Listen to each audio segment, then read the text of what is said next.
গণভোট নয়, শুধু জাতীয় নির্বাচন পর্যবেক্ষণ করবে ইইউ। লেভেল প্লেইং ফিল্ড নিশ্চিতে বাহিনীগুলোর শক্তিশালী ভূমিকা প্রত্যাশা।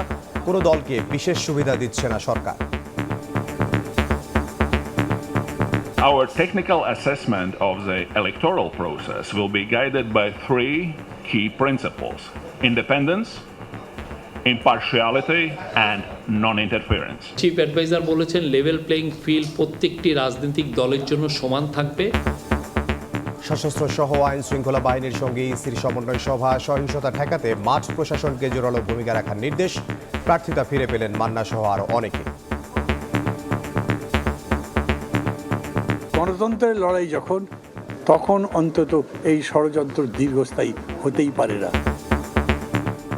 দেখছিলেন প্রধান শিরোনাম। সন্ধ্যার সময় সঙ্গে আছে আমি ইমদাদুল হক। এবার অন্যান্য শীর্ষ সংবাদ। মিয়ানমার থেকে ছোড়া গুলিতে টেকনাফে গুলিবিদ্ধ শিশু জীবন শঙ্কায়। প্রতিবাদে সড়ক অবরোধ করে বিক্ষোভ। সীমান্তে নিরাপত্তা জোরদার। বিজিবির অভিযানে আটক 53।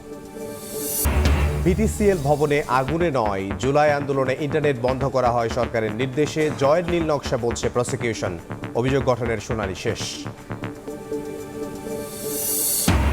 এবং সরকার বিরোধী আন্দোলন দমনে কঠোর ইরান। বিক্ষোভ বন্ধ না করলে মৃত্যুদণ্ডের হুঁশিয়ারি। ইরানিদের স্বাধীন করতে যে কোনো সহায়তার ঘোষণা ট্রাম্পের।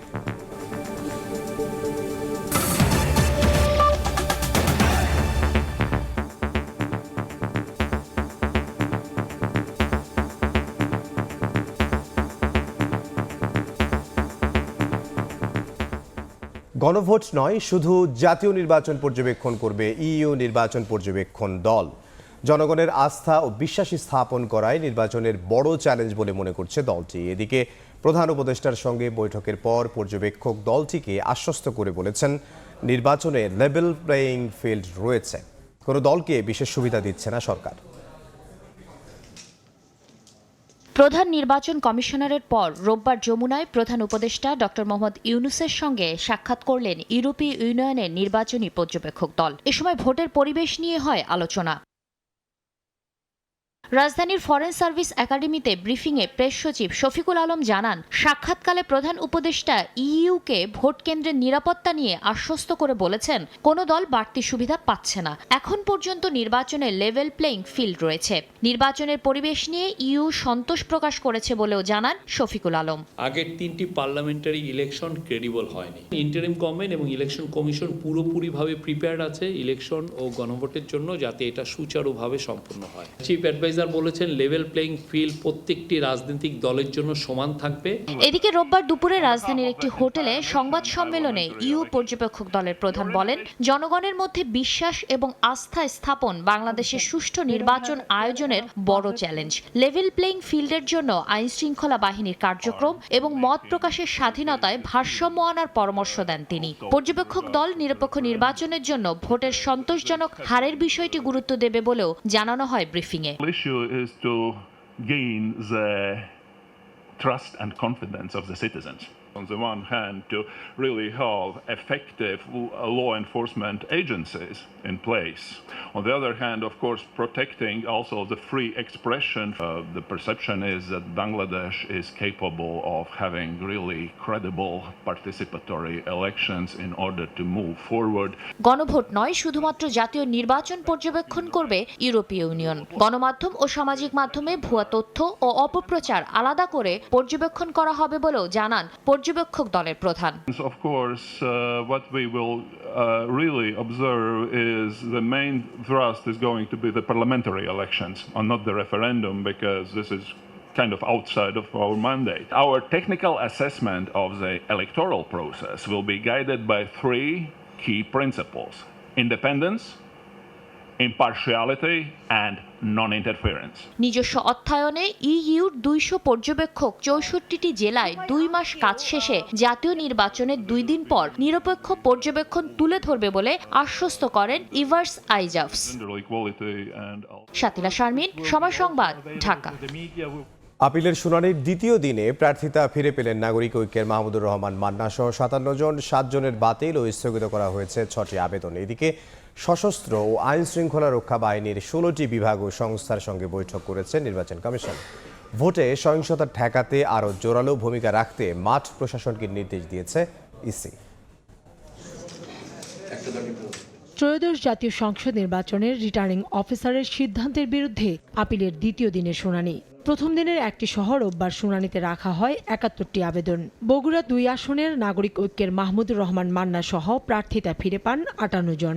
৭ জনের বাতিল ও স্থগিত করা হয় ৬টি। নির্বাচন কমিশনার শুনানির পরে আমাদেরটি বৈধ ঘোষণা করেছে। আজকে আমার মনোনয়নটি মঞ্জুর হয়েছে।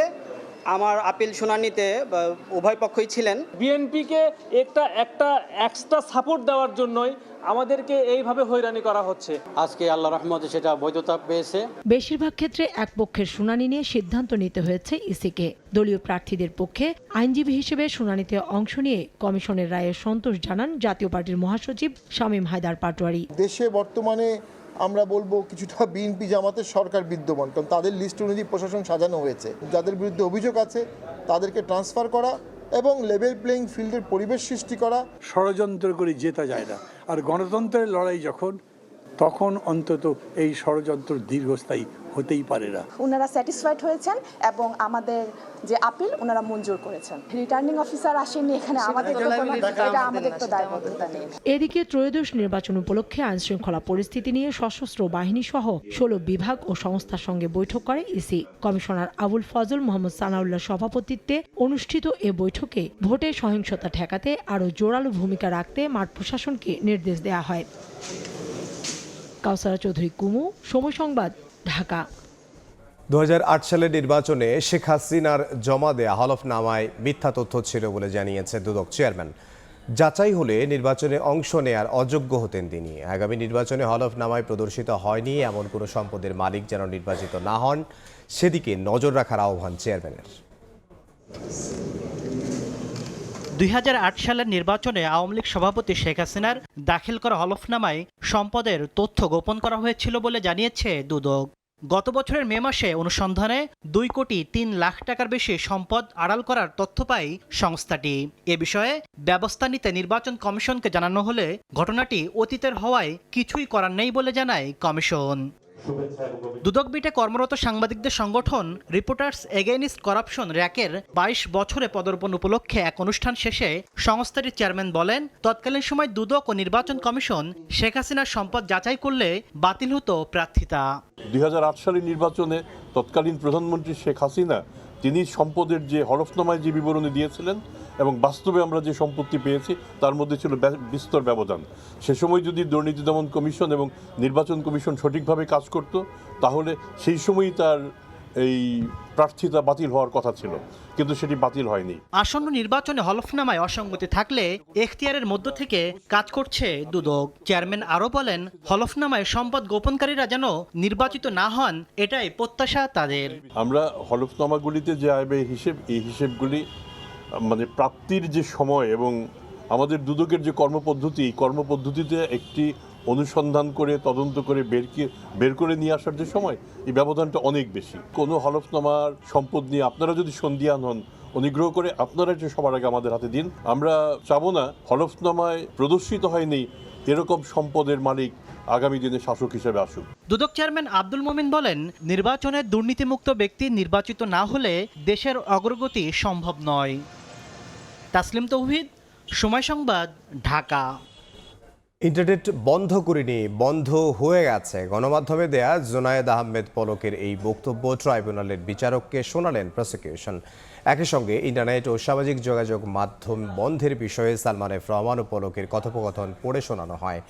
এ মামলার অভিযোগ গঠনের শুনানিতে চিফ প্রসিকিউটর বলেন, সাবমেরিন কেবল কাটা পড়া বা বিটিসিএল ভবনে আগুন লেগে ইন্টারনেট বন্ধ হওয়ার কথা প্রচার করে সেই দায় ছাত্র জনতার ওপর চাপানো হয়।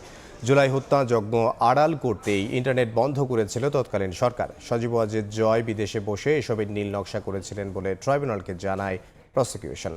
অভিযোগ গঠন নিয়ে 15 জানুয়ারি আসামি পক্ষের শুনানির দিন ধার্য করেন আন্তর্জাতিক অপরাধ ট্রাইব্যুনাল 1।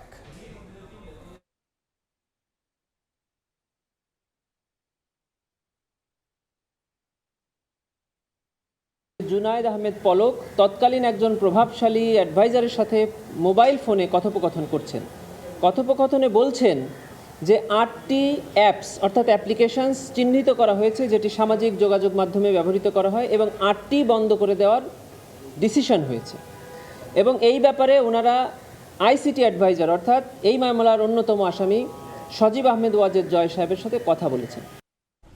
সন্ধ্যার সময় আরও থাকছে, কুড়িগ্রাম খাদ্য গুদাম থেকে উধাও 550 মেট্রিক টন ধান ও চাল বিক্রি করে অর্থ আত্মসাতের অভিযান চালিয়ে গোডাউন সিলগালা করল দুদক।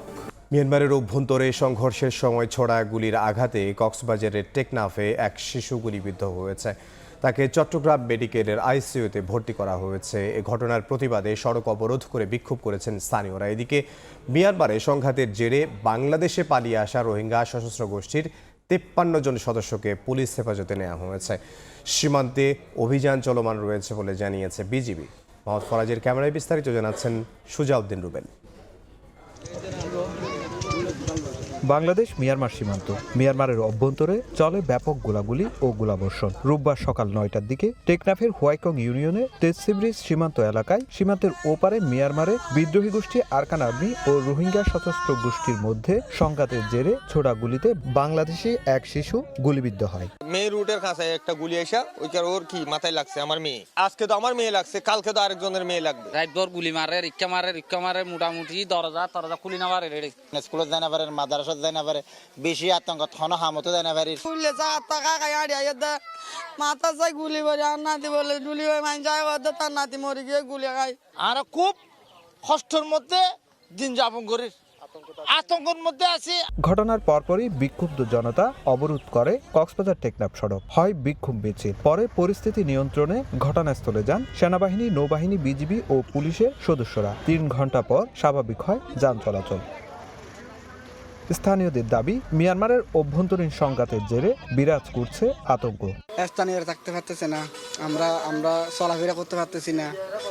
চললে গুলির ভয়, সারা রাত গুলি করতেছে। যে কোনো সময় তাদের মিয়ানমারের বিদ্রোহী গোষ্ঠীর ছোটাগুলিতে তাদের প্রাণহানি হতে পারে। এদিকে ঘটনার পরপর সীমান্তে অভিযান শুরু করে বিজিবি। জোরদার করা হয় টহল, পরিস্থিতি পর্যবেক্ষণে ব্যবহার করা হয় ড্রোন। এরই মধ্যে অভিযানে রোহিঙ্গা সশস্ত্র গোষ্ঠীর 53 জনকে আটক করে বিজিবি। জানায়, সীমান্ত পরিস্থিতি স্বাভাবিক রাখতে চলছে তৎপরতা। সতর্ক অবস্থানে আছি আমরা। ওইখান থেকে যারা বিভিন্ন সন্ত্রাসী গ্রুপ যারা ওইখানে অরাজকতা তৈরি করছে, তারকম আমরা কিছু লোককে ধরছি। আরো অপারেশন চলমান আছে। সীমান্তের মানুষের নিরাপত্তার জন্য আমরা আছি, সেই নিরাপত্তা যেভাবে দেওয়া প্রয়োজন সেভাবে আমরা দিব। কক্সবাজারের উখিয়া ও টেকনাফ সীমান্তে মোতায়েন রয়েছে বিজিবির 3টি ব্যাটালিয়ন। সীমান্তের ওপারের যত উত্তেজনা, তার রেশ এসে পড়ছে সীমান্তের এই পারে। আর নিরাপত্তার স্বার্থে বন্ধ হয়ে যাচ্ছে সীমান্তের এই পারের বাসিন্দাদের জীবন জীবিকা। অনেক সময় শঙ্কা থেকে যাচ্ছে প্রাণহানির। টেকনাফের হোয়াইকং সীমান্ত থেকে সুজাউদ্দিন রুবেল, সময় সংবাদ, কক্সবাজার। কুড়িগ্রাম খাদ্য গুদাম থেকে উধাও 550 মেট্রিক টন ধান ও চাল বিক্রি করে অর্থ আত্মসাতের অভিযোগ উঠেছে। অভিযান চালিয়ে গোডাউন সিলগালা করেছে দুদক। বিকেলে শহরের নতুন রেল স্টেশন এলাকায় জেলা খাদ্য গুদামের 8টি গোডাউনে অভিযান চালান দুদক কর্মকর্তারা। এ সময় 521 মেট্রিক টন ধান ও 35 মেট্রিক টন চাল না থাকার প্রমাণ মেলে। দুদক জানায়, কৃষকদের পরিবর্তে ব্যবসায়ীদের কাছ থেকে নিম্নমানের চাল সংগ্রহ, পুরনো বস্তা ব্যবহার এবং বিক্রি করে অর্থ আত্মসাতের অভিযোগে অভিযান চালানো হয়। পরে ধান ও চাল ঘাটতি পাওয়ায় গোডাউন সিলগালা করা হয়। আমাদের অভিযানকালে আমরা যেটা পেয়েছি যে আমরা 4টা গুদামে, এখানকার 8টার মধ্যে 4টা গুদামে আমরা চালের যে সংখ্যা সেটা হচ্ছে 1176 বস্তা চাল আমরা কম পেয়েছি। এখানে বেশ কিছু, একটা খামালের পুরাটাতে আমরা দেখেছি যে সেই চালগুলোতে পোকা। এছাড়া আমরা আরেকটি বড় অনিয়ম পেয়েছি। এখানে টোটাল ধানের মজুদ থাকার কথা ছিল 711 মেট্রিক টন। গণনা করে সেখানে আমরা 190 মেট্রিক টন ধানের উপস্থিতি আমরা পাই।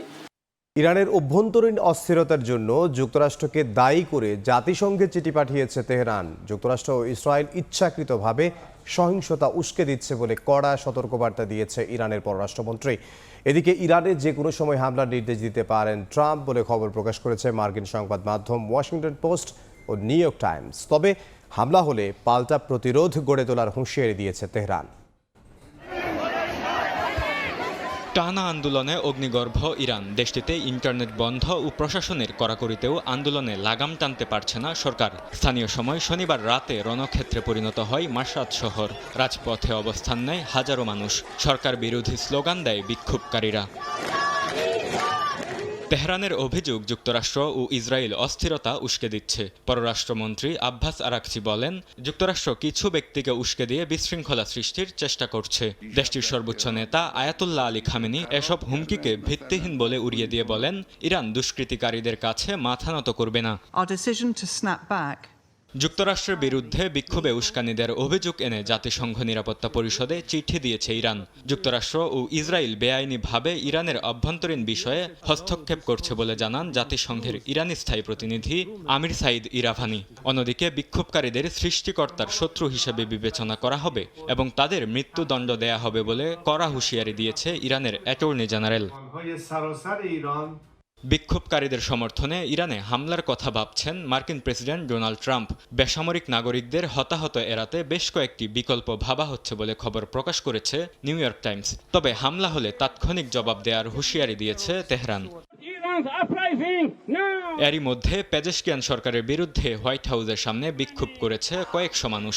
বৃষ্টি উপেক্ষা করে ইরানের সর্বোচ্চ নেতা আয়াতুল্লাহ আলী খামেনির বিরুদ্ধে প্লেকার্ড হাতে স্লোগান দেন তারা। অন্যদিকে লন্ডনে ইরানি দূতাবাসের সামনেও বিক্ষোভ হয়েছে। এ সময় দূতাবাসের সামনে থেকে ইরানের জাতীয় পতাকা নামিয়ে ফেলে বিক্ষোভকারীরা। বরকতুল্লাহ, সময় সংবাদ। এ পর্যায়ে শীর্ষ সংবাদগুলো জানিয়ে দিচ্ছে আরও একবার। গণভোট নয়, শুধু জাতীয় নির্বাচন পর্যবেক্ষণ করবে ইইউ। লেভেল প্লেইং ফিল্ড নিশ্চিতে বাহিনীগুলোর শক্তিশালী ভূমিকা প্রত্যাশা। কোনো দলকে বিশেষ সুবিধা দিচ্ছে না সরকার।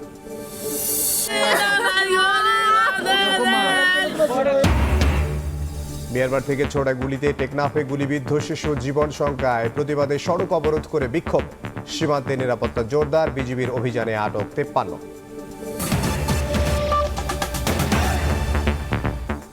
এই ছিল সন্ধ্যার সময়ে। এরপর নির্বাচনের সময় নিয়ে থাকছেন সহকর্মী মনির হোসেন।